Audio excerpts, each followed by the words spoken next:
creating an imaginary picture. Usually it's something that moves.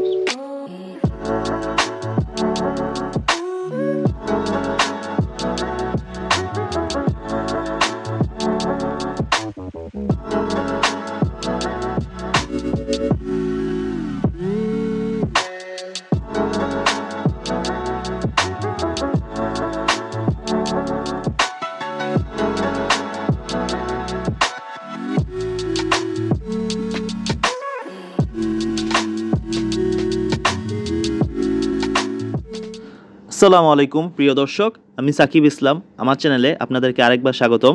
Bandarban ভ্রমণের এটি হলো শেষ পর্ব।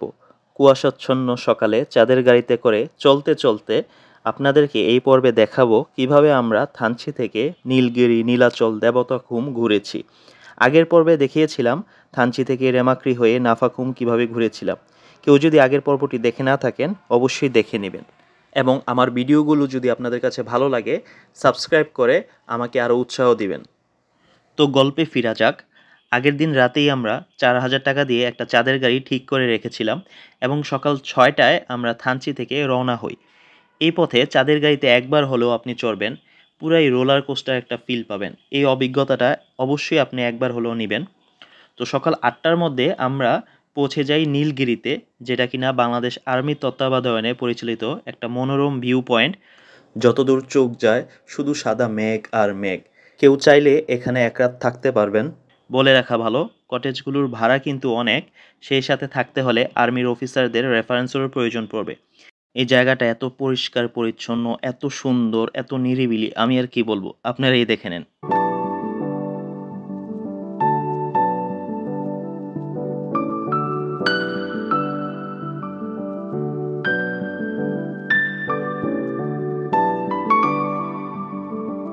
ভারতের ভিসা বন্ধ থাকার কারণে যারা দার্জিলিং যেতে পারছেন না, নিঃসন্দেহে চলে আসতে পারেন নীলগিরিতে। আপনি আশাহত হবেন না আশা করি। আপনি চিন্তা করুন, এরকম একটা পরিবেশে, এরকম একটা কটেজে আপনি রাত্রি যাপন করলেন। সকালে ঘুম থেকে উঠে আপনি আপনার চোখের সামনে এরকম মেঘ দেখতে পাচ্ছেন, আপনার মনটা আনন্দে ভরে উঠবে।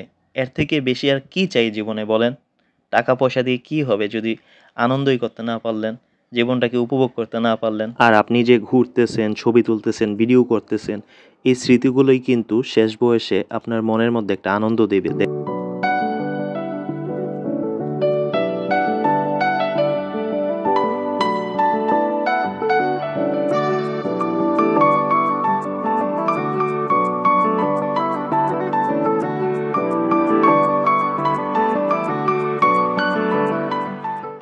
এই জায়গাটা সত্যিই এত সুন্দর যে আমরা প্রায় 1 ঘন্টা ছিলাম এখানে।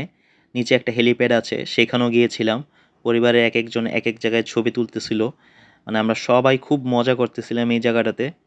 তারপর আমরা বের হয়ে যাই আর কি। পাশেই পাহাড়ি ফল বিক্রি করতেছিল। যেহেতু আমরা সকালে নাস্তা করি নাই, তাই একদম ফল কিনে বেশি করে সেটা দিয়ে নাস্তা সেরে ফেললাম। তারপর আবার রওনা দিয়ে দিলাম। এখন আমাদের সামনে 2টা ভিউ পয়েন্ট আছে। একটা হচ্ছে টাইটানিক ভিউ পয়েন্ট, আর একটা হচ্ছে ডবল হ্যান্ড ভিউ পয়েন্ট। তো আমার কাছে মনে হয় মেঘ দেখার থেকে এই যে পাহাড়ি রাস্তায় একবার উপরে যাচ্ছি আর একবার নিচে যাচ্ছি, এই ফিলটা নেওয়ার জন্যই মূলত আমি বান্দরবন এসেছিলাম। তবে আমার পরিবারের অনেকেরই মাথা ঘুরাচ্ছিল। তো আসলে ঘুরতে গেলে এরকম একটু কষ্ট করতেই হয়, এই মন মানসিকতা থাকতে হবে, নিজেকে স্ট্রং রাখতে হবে। তো এরপর আমরা চলে আসলাম আমাদের নেক্সট ভিউ পয়েন্টে। এখান থেকেও মেঘগুলো অনেক পরিষ্কার দেখা যাচ্ছিল, একদম কাছ থেকে দেখা যাচ্ছিল। হ্যাঁ, আমি একটা টাইটানিক পোজ নিলাম। মানুষের অনেক ভিড় থাকায় এখানে বেশি সময় দিতে পারি নাই। তারপর চলে এলাম আমরা সরাসরি নীলাচলে।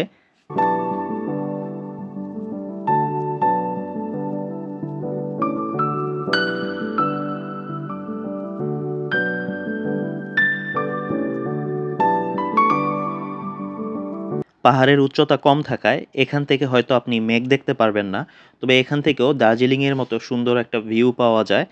আর আমরা অনেকটা সময় এখানেও কাটিয়েছি।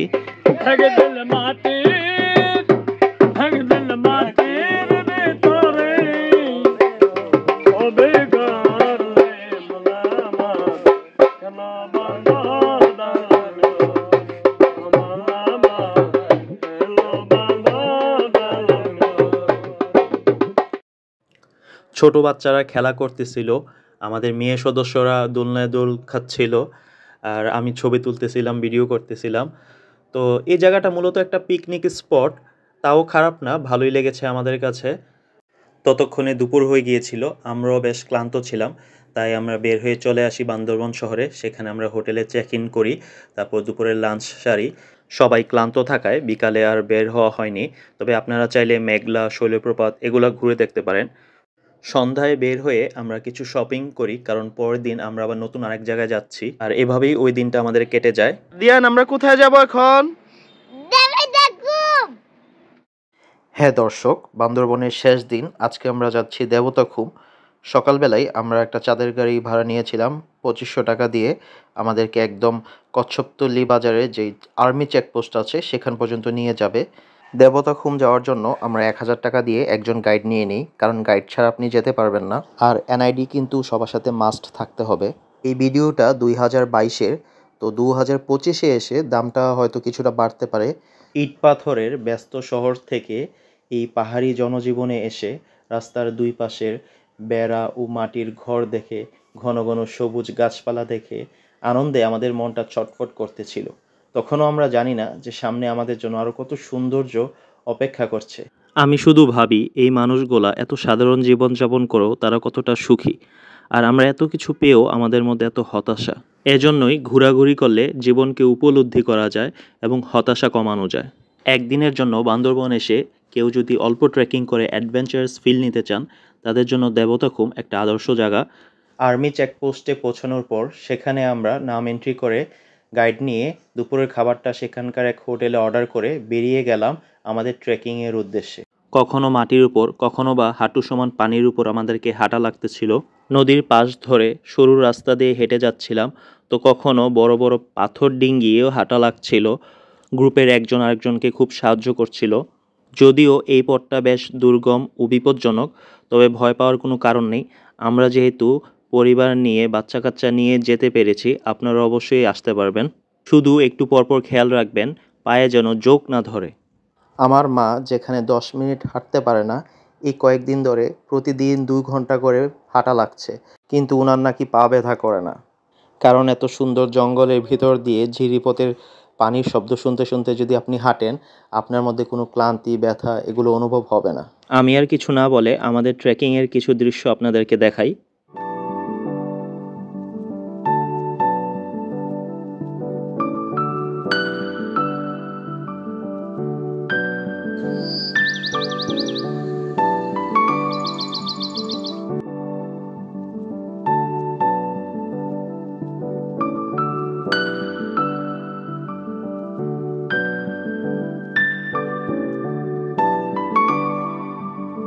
পুরো গ্রুপের মধ্যে 10 জন সদস্য ছিল, আর 5 দিন 4 রাত্রের এই পুরো বান্দরবন ট্যুরে আমাদের জনপ্রতি 7,000 টাকা করে খরচ হয়েছিল। আপনাদের ক্ষেত্রে কম বেশি হতে পারে। প্রায় 40 মিনিট হাঁটার পর আমরা একটা গ্রাম পর্যন্ত পৌঁছাই। সেখানে 5 মিনিট বিশ্রাম নিয়ে আবার হাঁটা শুরু করি, এবং 20 মিনিট পর আমরা একদম দেবতাখুমের টিকিট কাউন্টার পর্যন্ত চলে আসি। টিকিট কাটার পর আপনাকে কিছুক্ষণ অপেক্ষা করতে হতে পারে, ততক্ষণ আপনি কিছু নাস্তা করলেন। আর আপনার যখন সিরিয়াল আসবে, আপনাকে ছোট ডিঙ্গি নৌকা দিয়ে একদম ভেলার স্পট পর্যন্ত নিয়ে যাবে। সেখান থেকে আপনি ভেলা নিয়ে একদম খুমের ভিতরে প্রবেশ করতে পারবেন। আর অবশ্যই লাইফ জ্যাকেট আপনারা পরবেন, কারণ আমাদের গ্রুপের একজন সদস্য পানিতে পড়ে গিয়েছিল। লাইফ জ্যাকেট থাকার কারণে সে বেঁচে গিয়েছিল কিন্তু। আর যাদের ইচ্ছে আছে ভেলা নিয়ে ভাসবেন, তাদের এটা মাথায় রাখবেন যে আপনার জামা কাপড় কিন্তু ভিজে যাবে। আর যদি আপনারা চান তাহলে নৌকা দিয়েও খুমের ভিতরে প্রবেশ করতে পারবেন, 2টা অপশনই আছে। আর এই দেবতাখুমের বৈশিষ্ট্য হচ্ছে এর স্বচ্ছ নীলাভ সবুজ পানি, আর পানি বেশ ঠান্ডা। একবার ভাবুন, জঙ্গলের ভেতরে 2 পাশে দৈত্যাকার পাহাড়, আর তার মাঝখানে আপনি ঠান্ডা পানির মধ্যে আপনি ভেলা দিয়ে ভেসে যাচ্ছেন। কি রোমাঞ্চকর একটা অভিজ্ঞতা! এটা আসলে এখানে না আসলে আপনাকে কেউ বোঝাতে পারবে না। দর্শক, এরকম নীল স্বচ্ছ পানি দেখতে হলে আপনাকে অবশ্যই শীতকালে আসতে হবে, কারণ গ্রীষ্মকালে আপনি পানি পাবেন না, আর বর্ষাকালে পানিটা হবে ঘোলাটে। যতই খুমের ভেতরে আপনি প্রবেশ করবেন, আপনার গা ছিমছিমে একটা অনুভূতি হবে, জানি না কেন। কিছু সময়ের জন্য আমার নিজেকে বিয়ার গ্রিলস মনে হয়েছিল। আমি কিন্তু এই খুমের পানিতে নেমে গোসলও করেছি, তারপর পাশের চা দোকান থেকে চা খেয়ে শরীরটাকে গরম করেছি। বান্দরবন ট্রিপটা এত সুন্দর একটা অভিজ্ঞতা দিয়ে শেষ করলাম ইচ্ছেই করছিল না এখান থেকে চলে আসি, তারপরও তো বিদায় জানাতে হয়, তাই অবশেষে চলে আসলাম বিদায় জানিয়ে। আপনাদের কাছে কেমন লেগেছে আমার এই পুরো ট্রিপটা আপনারা কমেন্ট করে অবশ্যই জানাবেন, আর ভালো থাকবেন।